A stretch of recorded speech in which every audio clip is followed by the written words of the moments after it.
5번은 양주 회계군 여유현 출신으로 회계 대소왕랑이 5번을 눈여겨보고는 그를 공조로 임명했다고 합니다. 이후 우번은 부친상을 당해 장례를 치르게 되었는데 그 시기에 초신성처럼 나타난 손책이 강동 정부를 시작했고 그가 곧 회계를 평정하기 위해 진군에 오고 있다는 소식이 들립니다. 그래서 우번은 장례를 치르다 곧바로 왕랑을 찾아가 손책의 군세가 강하여 맞서 싸우지 말고 피해야 한다고 간언했으나 왕랑은 우번의 말을 따르지 않고 손책과 맞서 싸우다가 크게 패하여 바다에서 표류하게 되었다고 합니다. 이에 우번은 왕랑의 행적을 쫓아가 그를 찾은 뒤 보호하며 동부 후관 지역까지 이르렀는데 후관의 장이 성문을 닫고 열어주지 않았기 때문에 우번이 직접 그를 설득시켜 성문을 열게 했다고 합니다.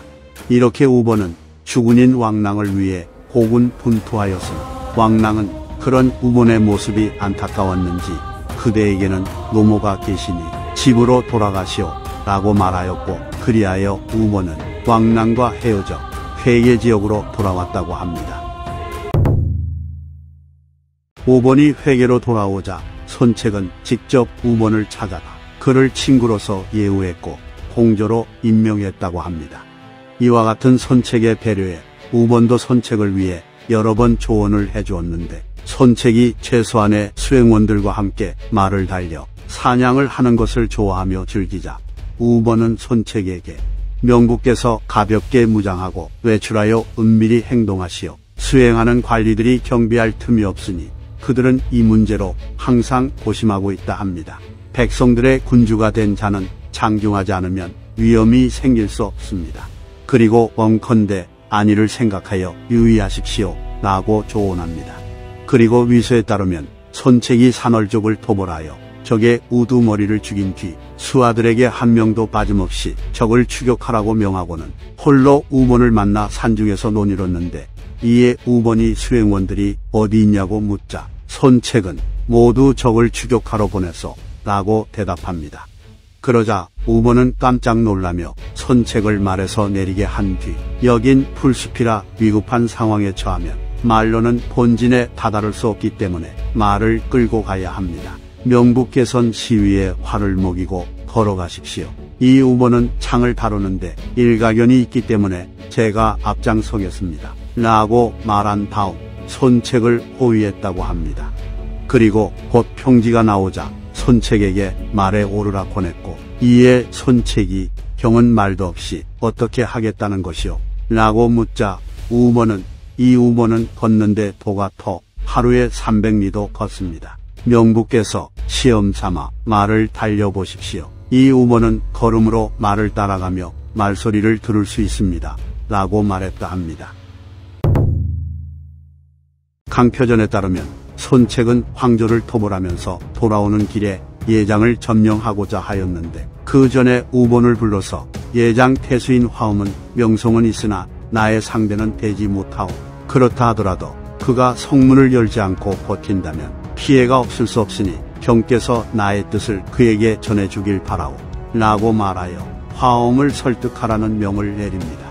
그래서 우번은 곧바로 화엄을 찾아가 그를 만난 뒤 토역 장군은 지략이 출중하고 병사를 다루는 것이 신기에 가까운데 일전에 유효를 쫓아낸 것은 그대가 직접 봤을 것이고 남쪽에 비군을 점령한 것 역시도 들었을 것입니다.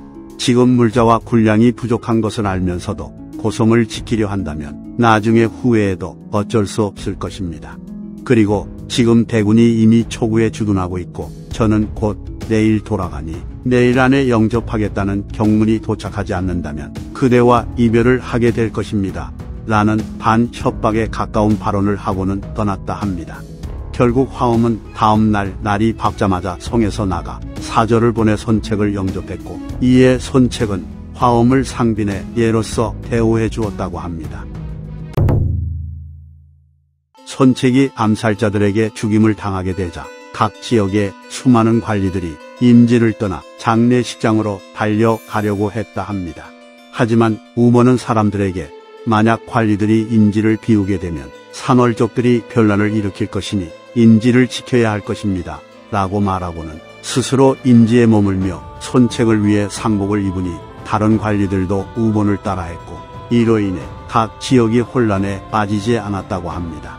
그리고 이후 우본은 주에서 무죄로 추천되었고 한 조정에서 그를 불러 시오사로 임명했으며 조조가 직접 우본을 사공년으로 임명해 그를 등용하려 했으나 우본은 모두 취임하지 않았다고 합니다.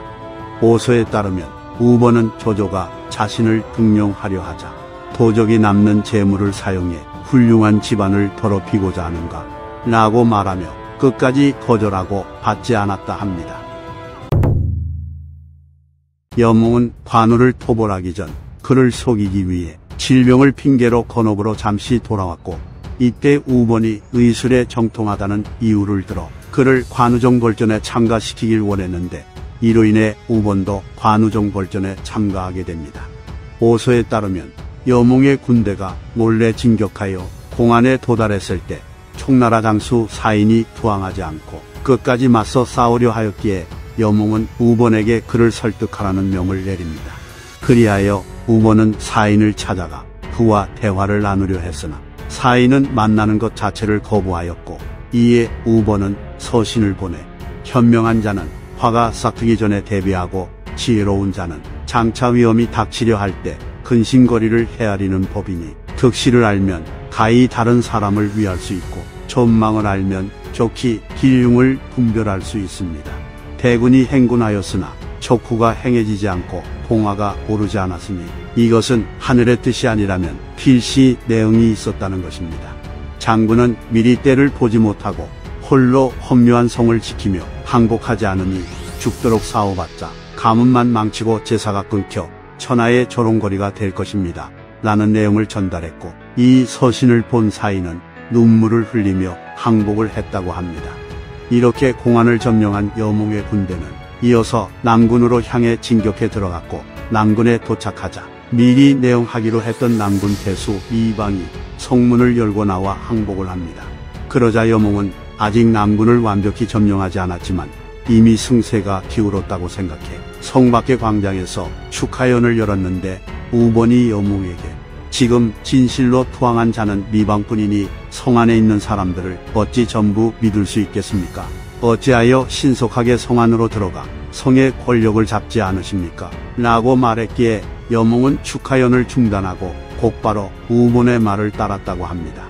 실제로 그 당시 성 내부에는 총나라를 여전히 지지했던 인물들이 반란 계획을 세우고 있었으나 우본의 가난 때문에 실패로 돌아갔다고 합니다.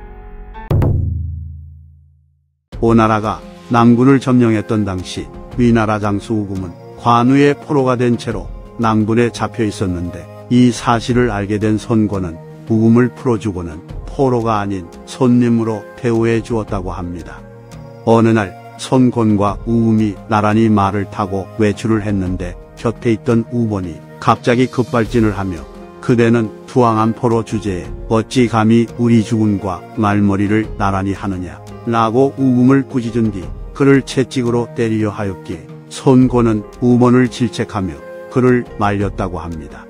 그리고 이후에 선권은 우금을 불러 신하들과 함께 연회를 열었는데 우금이 음악 소리를 듣고 눈물을 흘리자 또 우본이 그대는 지금 거짓으로 행동하여 사면을 구하려 하시오 라고 말하며 비아냥댔기에 선권은 우본이 자신의 뜻과 반하는 행동을 한다고 생각해 그를 원망했다고 합니다. 오서에 따르면 선권은 위나라와 화친을 하였기에 우금을 위나라로 보내주려 하였으나 우본은 반대하며 우금은 수만 군사를 패하게 만든 뒤 자신은 항복한 포로가 되어 또한 죽지도 못했습니다. 위나라는 군정에 익숙하니 우금을 되찾아도 필시 우리가 헤아린 바대로 되지 않을 것입니다. 그러니 그를 돌려보내도 우리가 손해볼 것은 없지만 도적을 풀어주는 격이 되어버리니 오히려 그를 참수해 삼군을 호령하고 신하로서 두 마음을 품은 자들에게 보여주는 것만 못합니다. 라고 말했으나 선권은 이를 거절합니다. 그리하여 우금은 위나라로 가게 되었는데 선권과 신하들이 우금을 전송할 때 우본은 우금에게 다가가서 형은 오나라에 사람이 없다고 말하지 마시오. 내 계책이 때마침 쓰이지 못했을 뿐이오 라고 말했다 합니다. 이처럼 우본은 우금을 잡아먹지 못해 안달이 났으나 우금은 위나라로 돌아간 뒤 조비에게 우본에 대한 칭찬을 하였고 이에 조비는 항상 우본을 위한 관직을 만들어 두었다고 합니다. 미방은 오나라에 항복한 뒤 오나라 장수가 되었는데 하루는 배를 타고 가다가 우본의 배와 마주치게 되었다고 합니다. 그런데 당시 미방의 배 위에 있는 사람들이 더 많았기 때문에 미방의 수하들 중 하나가 우본에게 장군의 배를 피하라고 소리치자 우본은 잘 걸렸다는 듯이 화를 내며 충성과 신의를 잃은 자가 어떻게 군주를 섬기시오. 그리고 그런 사람이 스스로 장군이라 칭하는 것이 옳은 일이오 라고 말했기 때문에 미방은 부끄러워하며 우본의 배를 피해 지나갔다고 합니다. 이후 우본은 미방의 진영 앞을 통과하게 되어 미방과 또 마주치게 되었는데 미방의 관리들이 문을 닫아버리자 우본은 분노하며 마땅히 닫아야 할 문은 오히려 열어놓고 응당 열어야 할 문은 오히려 닫아놨으니 어찌 이를 처리하는 것이 있다구냐 라고 말했기에 미방은 매우 부끄러워했다고 합니다. 우본의 성격은 습속에 타협하지 않고 강직했으며 할 말이 있으면 곧장 해버렸기에 선권의 뜻을 여러 차례 거역하면서까지 간언을 하여 미움을 산 데다 그 성격 때문에 다른 사람들에게도 여러 차례 비방을 들었기에 이 일로 말미암아 좌천도 당했다고 합니다. 그리고 한 번은 연회가 열렸을 때 연회가 막바지에 이르자 선권은 자리에서 일어나 직접 신하들에게 술을 따라 주었는데 우본은 땅에 엎드려 취한 척을 하고 술을 받지 않았다고 합니다. 하지만 선권이 떠날 때가 되자 우본은 일어나 앉아 있었기에 선권은 취기가 옳은 데다 평소에 마음에 들지 않았던 인간이 자신을 속였다고 생각해 극도로 분노하며 직접 칼로 우본을 찌르려 합니다. 선권의 행동에 모든 신하들이 두려워했는데 오직 대산홍 유기만이 선권을 끌어안고 말리며 비록 우본에게 죄가 있다고 할지라도 천하가 어찌 이것을 알겠습니까? 그리고 대왕께서 현명한 사람을 받아들였기 때문에 많은 사람들이 대왕을 좋게 평가하고 있는데 지금 하루아침에 이것을 버리시려 합니까? 라고 말했다 합니다. 그러자 선권은 조조도 공룡을 죽였는데 내가 우본을 죽이는 것이 어찌 합당하지 않소? 라고 반문했고 이에 유기가 조조는 재능 있는 선비를 가볍게 죽였기 때문에 천하 사람들이 그를 비난했습니다. 대왕께서는 몸소 덕행과 인의를 행하며 요임금이나 순임금을 비교하시려 하면서 어떻게 자신을 조조와 견주십니까? 라고 말하였기에 선권은 우본을 죽이려는 것을 단념했다고 합니다. 한 번은 선권이 장소와 함께 신선에 관해 논하고 있었는데 곁에 있던 우본이 장소를 손가락으로 가리키며 그들은 모두 죽은 사람입니다. 당신은 신선을 말하고 있는데 세상에 어찌 선인이 있겠습니까? 라고 비웃었다 합니다. 이에 선권은 우본에게 화가 난 게 한두 번이 아니었기 때문에 우본을 교주로 쫓아내 버렸다고 합니다. 그런데 보통 교주로 쫓겨나면 쓸쓸히 생을 마감해야 했지만 우본은 오히려 피곤함을 모르는 학문에 대한 열정을 발휘하였기에 그의 밑엔 언제나 수백 명이나 되는 문화생들로 가득했다고 합니다. 이렇게 우본은 교주에서 10년간 학문을 닦고 문화생들을 가르치며 시간을 보냈고 70세의 나이에 세상을 떠났다고 합니다.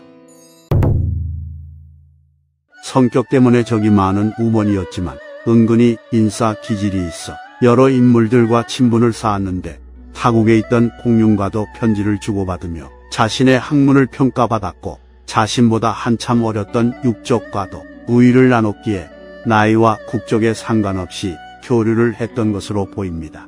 그리고 장갱은 우본의 재능을 매우 높이 샀으며 제갈그는 우본이 사고를 쳐 유배를 갈 때마다 그를 위해 여러 번 변호해 줬다고 합니다. 또한 매우 인성이 좋고 능력도 좋았던 선권의 장남인 손등이 죽기 전 남긴 유언에서 말하길 우본의 뜻과 절개가 분명하다며 이러한 신하들을 중용해야 한다고 말했다 합니다. 관우의 패배가 가시화되자 선권은 우본에게 관우의 최후에 대해 점을 쳐보라고 하였고 이에 우본이 이틀을 넘기지 못하고 반드시 머리가 끊어질 것입니다 라고 말했는데 실제로 관우는 이틀을 넘기지 못하고 죽었기에 선권은 우먼을 극찬했다고 합니다. 이상 삼국지 인물일전 우먼편 마치겠습니다. 재미있게 보셨다면 좋아요와 구독, 알림 설정 부탁드립니다. 감사합니다.